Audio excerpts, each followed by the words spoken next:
তারপরেও বলবো এই খুন খারাপির রাজনীতি আমরা পছন্দ করি না।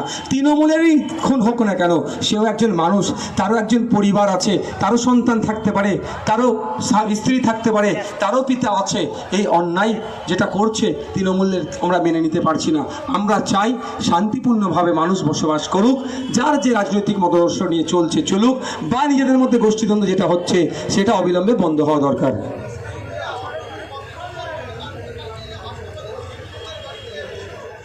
সন্দেশখালীতে যে অস্ত্র উদ্ধার হয়েছে, আমি একজন প্রাক্তন কেন্দ্রীয় এজেন্সিকে মা তুমি একটু পরে তোমার সাথে কথা বলছি মা, ওটাকে একে কাজ করতে দাও মা, তোর সাথে কথা বলছি মা।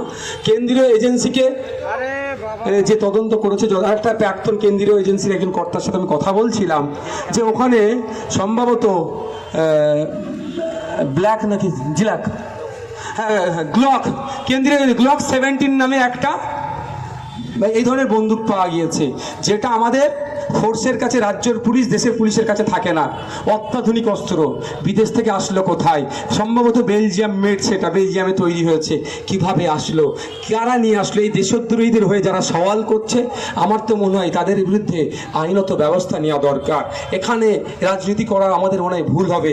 অন্যায়টাকে অন্যায় হিসাবে দেখা হোক, যারা এই অন্যায়ের সাথে যুক্ত তাদের বিরুদ্ধে ব্যবস্থা নেওয়া হোক। আর হাসনাবাদে এক বিজেপি নেতার বাড়ির অদূরেই তার ভাইয়ের বাড়িতে বিস্ফোরণ ঘটেছে। যদি এই বিজেপি নেতার বাড়িতেও বিস্ফোরণ রেখে মানুষের মধ্যে তেজস্ক্রিয়া রেখে মানুষের মধ্যে বিভেদ করার চেষ্টা হতো, আমাদের সিআইডি ওখানে পৌঁছেছে, তদন্ত করছে। আশা করবো আমাদের সিআইডির কাছ থেকে নিরপেক্ষতা বজায় রাখবে।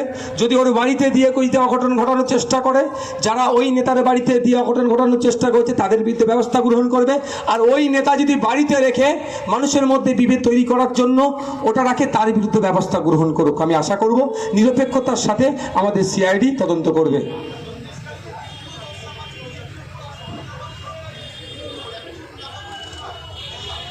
দেখুন, এরা বাইনারি বারবার তৈরি করার চেষ্টা করছে, বিজেপি তৃণমূলের বাইনারি। ওই বাইনারি আমাদের ভাঙতে হবে, অন্যায়কে অন্যায় হিসাবে দেখতে হবে।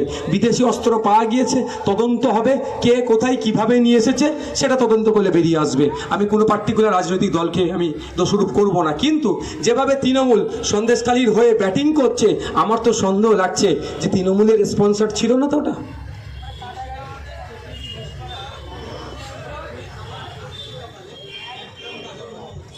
আমাদের রাজ্য তো বোমের স্তূপে, বারুদের স্তূপে দাঁড়িয়ে আছে বিভিন্ন জায়গায়। দেখুন না, এই তো দত্তপুকুরে কিভাবে তেজস্ক্রিয় বোমা দিয়ে ওখানে বিস্ফোরণ ঘটলো, বাজি কারখানা আড়ালে কিছু করতে পারলো না, আমাদের এক নেতাকে অ্যারেস্ট করেছিল।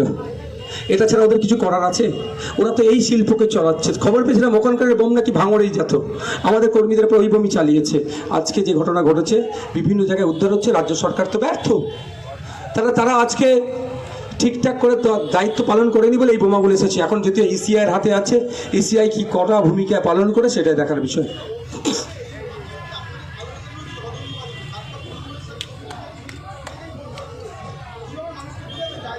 না না, যারা ভোট গঠন করেছিল তারা একটা ভুল বুঝিয়ে তাদেরকে যাওয়া হয়েছিল, অনেক হুমকি দেওয়া হয়েছিল, মানে পর্যায়ে এসে দাঁড়িয়েছিল, হয় তাদের মানে মৃত্যুর সম্মুখে, মানে তাদের একদম গান পয়েন্ট ধরেছিল। সেক্ষেত্রে তারা এখানে এখন সবাই আছে কম বেশি, তারা কিছু করার ছিল না। আমাদের কয়েকজন নেতৃত্ব আমাদের সাথে ডাইরেক্ট সরাসরি তারা সাহস হয়ে উঠতে পারেনি, তারা আমাদের সাথে না যোগাযোগ করো। তারা সেই মুহূর্তে বাঁচার জন্য, স্বল্প টাইমে বাঁচার জন্য তারা একটা ভূমিকা নিয়েছিল, কৌশল অবলম্বন করেছিল, জাস্ট এতটুকুই। তার সাধারণ মানুষ ভালো করে জানে সাময়িক সময়ের জন্য তারা কেন গিয়েছিল না গিয়েছিল। আমরা তো বারবার বলি, আমরা বলি যদি দেখছো বিপদ আসতে পারে, তৃণমূল তোমার অত্যাচার করছে, তুমি তৃণমূলের ঝান্ডালে প্রথম সারিতে হাঁটো, কিন্তু ভোটটা ইভিএম মেশিনের সামনে খাম চিহ্নে দিও। আমরা মানুষকে ক্ষতি করে, আমরা নতুন করে আমার হাসানুজ্জামান ভাইয়ের মতো কাউকে শহীদ দেখতে আমরা চাইছি না, তার পরিবারের মতো কাউকে, বাচ্চাদের মতো কাউকে অনাথ দেখতে চাইছি না। আমরা ওই নোংরা পলিটিক্স করি না, লাশের ওপরে রাজনীতি আমরা করি না।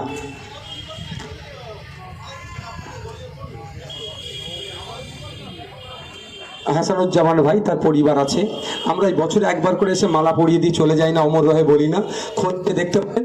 হয়তো বছরের নির্দিষ্ট ওই দিনটা আমরা আসি না, সারা বছর আমাদের কর্মী বেঁচে থাকলে হাসানুজ্জামান আমাদের হয়ে লড়াই করতো, আমাদের হয়ে কথা বলতো।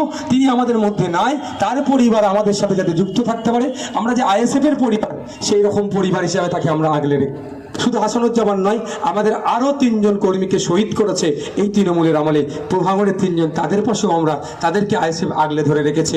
এই নির্বাচনে আমি আশা করব শান্তিপূর্ণভাবে ভোট হবে এবং মানুষ এই হানাহানিতে জড়িয়ে পড়বে না। আপনারা ভালো করে জানেন হাসানুজ্জামানকে যারা শহীদ করেছে তারা কিন্তু ঘরের রান্নার ভাত তারা খেতে পারছে না, তাদেরকে পালিয়ে বেড়াতে হচ্ছে। আমি চাই না তারা ওই রকমভাবে অন্য কারো পরিবার পালিয়ে বেড়াক, অর্থাৎ হিংসা থেকে তারা দূরে থাকুক।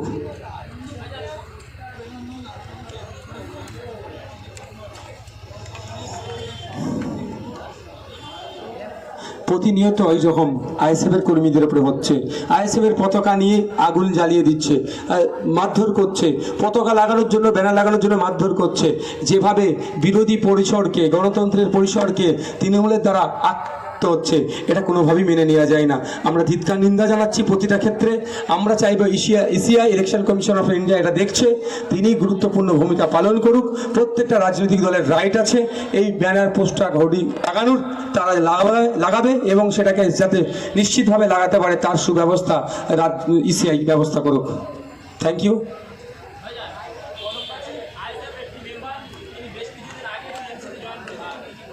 দেখুন,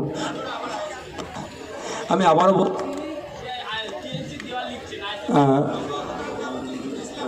এখানকার লোকাল একটা ঘটনা ঘটেছে।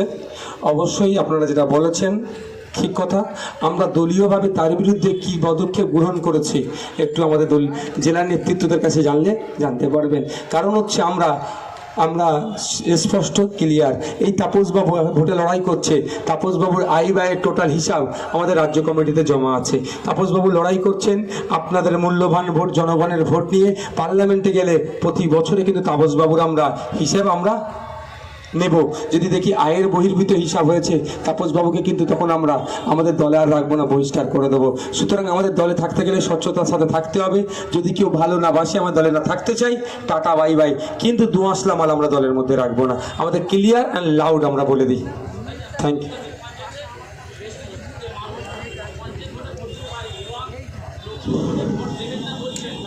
না, পঞ্চায়েত ভোটে স্টেট ফোর্স দিয়ে যে নোংরামি করেছে রাজ্য সরকার, সেটা আমরা ভুলে যাচ্ছি না। তবে আমি একটা জিনিস দায়িত্ব নিয়ে বলতে পারি, যে সমস্ত বুথগুলোতে র্যাগিং হয়েছিল সেই সমস্ত বুথগুলোতে মায়েরা যাতে সুইচটা, বাপেরা যাতে সুইচটা, প্রেসটা জোরে করতে পারে, দাবাতে পারে, তার ব্যবস্থা আমরা করে দেবো। সেই সমস্ত বুথের লিস্ট হচ্ছে, আমরা ইসিআইকে স্টেপ বাই স্টেপ পাঠাচ্ছি। ইসিআই দায়িত্ব হবে ওদের শান্তিপূর্ণ ভোট করানোর। সেন্ট্রাল ফোর্স থাকবে, আশা করছি কোনো রকম অন্যায় হবে না। থ্যাংক ইউ ভাই, প্রচুর কষ্ট হচ্ছে।